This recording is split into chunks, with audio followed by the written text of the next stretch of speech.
ধন্যবাদ ধন্যবাদ। এই মহাশক্তিশালী ৰাক্ষসক অকলে পৰাস্ত কৰাটো সম্ভৱ নহয়। গতিকে মই আকৌ বেহু নিৰ্মাণ কৰিম। সেয়া হৈছে ত্ৰিশূল বেহু। তিনি অক্ষহীন সৈন্যৰে হয় হস্তি ৰথীয়ে একেলগে আক্ৰমণ কৰি এই ৰাক্ষসক ভূমিত বগৰাই পুনৰ আমি একেলগে আক্ৰমণ কৰিম। আৰু আৰু আৰু এতিয়া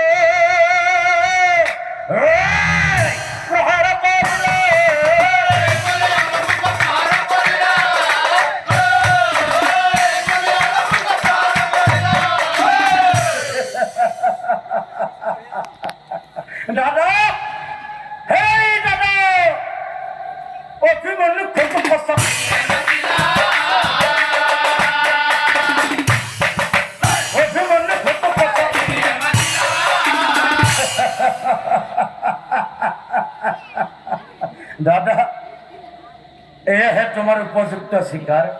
যোৱা তোমাৰ বজ্ৰসমূহ হাতেৰে এই ৰাক্ষসৰ হাড় মূৰ গুৰি কৰি দিয়া। এইটো মোৰ স্বীকাৰ।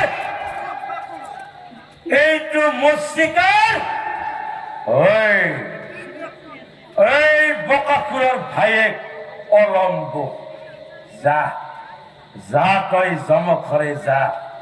এই ৰাক্ষস যা যা।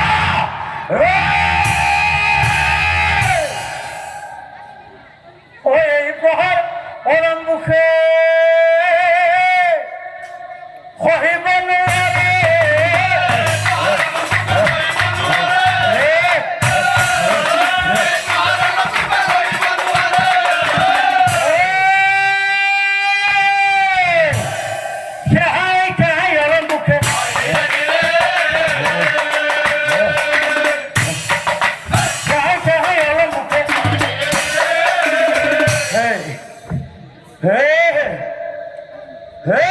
অৰ্জুন পুত্ৰ বীৰ অভিমন্যু, তহঁত বোলে ধৰ্মৰ ৰক্ষকা। কোন হেৰ মহাপাপী অথম দুৰাচাৰ। মোৰ মৃত্যুৰ ক্ষণত তোকো দিলো অভিশাপ। মোক যেনেকৈ বেহু সাজি অন্যায় ভমৰ কৰি মাৰিলি, ঠিক তেনেদৰে এই কুৰুক্ষেত্ৰৰ যুদ্ধত তোৰো অন্যায় সমৰত পৰি মৃত্যু হব। তোৰ অন্যায় সমৰত পৰি মৃত্যু হব। আৰু ময়ো যদি মহাদেৱৰ ভক্ত হম, মোৰ অভিশাপ ব্যৰ্থ নাযাব। মোৰ অভিশাপ ব্যৰ্থ নাযাব। বিদায় বিদায় বিদায়। বুলি অলপকে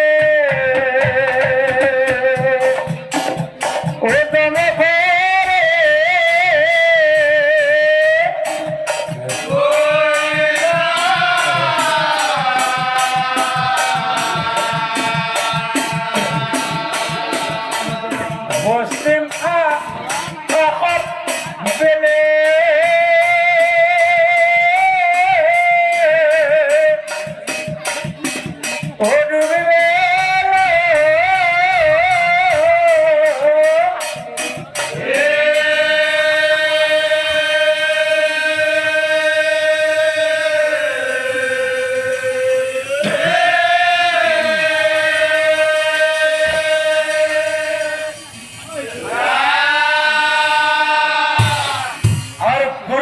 যুদ্ধৰ 13 নম্বৰ দিনত কুৰুক্ষেত্ৰ যুদ্ধৰ 13 নম্বৰ দিনত চক্ৰবেহ সাজে জনাই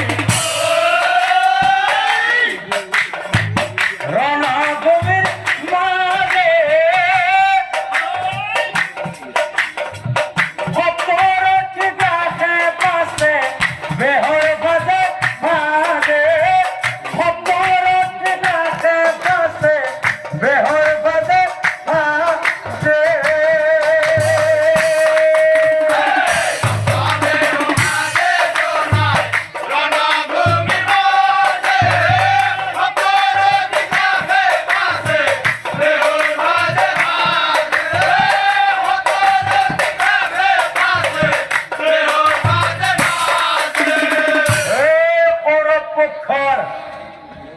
ৰথী মহাৰথীৰ সৈন্যগণ মই সেনাপতি দ্ৰোণাচাৰ্যই কৌৰৱৰ বিজয়ৰ অৰ্থে চক্ৰবেহ নিৰ্মাণ কৰিবলৈ সিদ্ধান্ত লৈছো।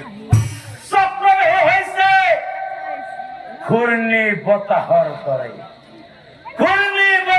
দৰে সাতটা তৰফত সেনাসকলে ঘূৰি ঘূৰি আগবাঢ়িব।